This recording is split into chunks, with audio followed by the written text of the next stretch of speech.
سامعین ناظرین، infection control society آپ کی صحت کے لیے اور آپ کی آگاہی کے لیے مضامین آپ کی سماعت کے لیے پیش کرتی ہے۔ آپ کا میزبان ڈاکٹر حسن نواب آپ کی خدمت میں حاضر ہیں۔ کچھ مضامین اور کچھ اس طرح انداز میں پیش کی جاتے ہیں، کہانیوں کے انداز میں، کہ اس سے آپ کو اندازہ ہو اور کہ آپ کی صحت کے اوپر مختلف ماحول کے کیا اثرات پڑ رہے ہیں۔ تو فضائی آلودگی سے کے متعلق ہم آپ کو معلومات دینا چاہیں گے، اور اس کے لیے ہم ایک کہانی کے طور پر ایک مضمون سے استفادہ حاصل کیا اور اس کے بارے میں ہم آپ کو بتانا چاہیں گے۔ خائستہ گل تندور ٹائپ کی اپنی ریڑھی لے کر گھر سے چلا اور کچھ فاصلہ طے کرنے کے بعد روڈ پر آ گیا۔ پھر اس نے بڑی بے فکری سے اور ایک بڑی اور شاندار دکان کے سامنے ریڑھی یعنی کہ گاڑی کھڑی کر دی اور پھلوں کی خالی پیٹیوں کے تختے توڑ توڑ کر ایک طرف رکھنے لگا۔ جب اچھی خاصی لکڑیاں جمع ہو گئیں تو اس نے ریڑھی پر بنے تندور کے نیچے انہیں رکھا اور پھر آگ جلا دی۔ لکڑیوں نے رفتہ رفتہ آگ پکڑ لی، کثیف دھواں اٹھا اور چاروں طرف پھیلنے لگا۔ گاڑے گاڑے دھوئیں کے مرغولے فضا میں بلند ہو رہے تھے۔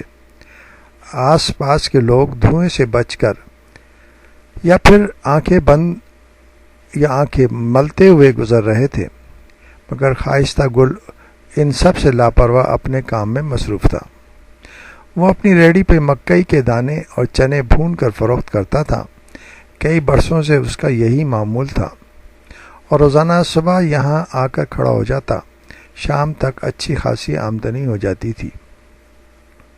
کراچی آنے سے پہلے وہ پشاور میں بھی یہی کام کیا کرتا تھا، مگر وہاں ایسی آمدنی نہیں تھی، لہٰذا ایک دوست کے مشورے پہ وہ کراچی چلا آیا۔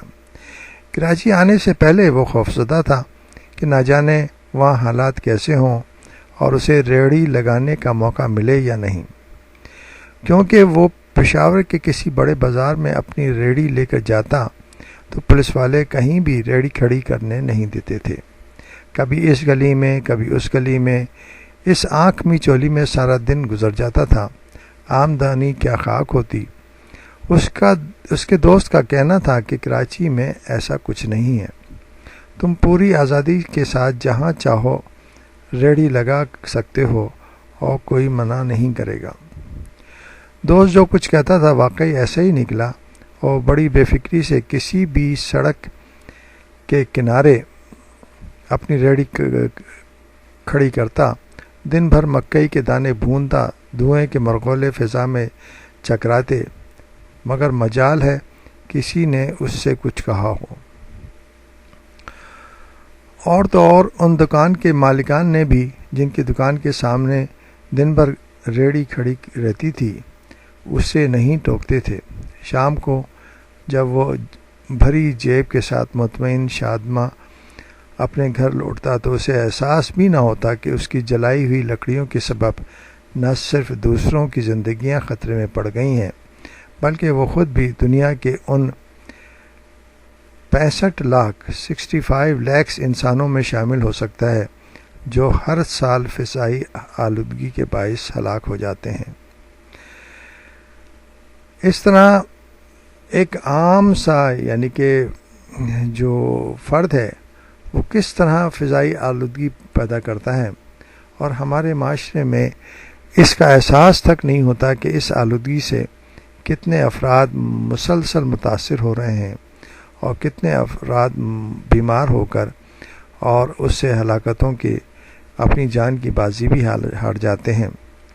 کوئی کچھ کہنے والا نہیں، کوئی بتانے والا نہیں، کوئی سمجھانے والا نہیں، نہ سٹی گورنمنٹ کی توجہ ہے نہ حکومت کی توجہ ہے کہ اس قسم کے جو کردار ہیں کس طرح فضائی آلودگی پیدا کرتے ہیں اور کس طرح لوگوں کی زندگیوں کو خطرے میں ڈالتے ہیں۔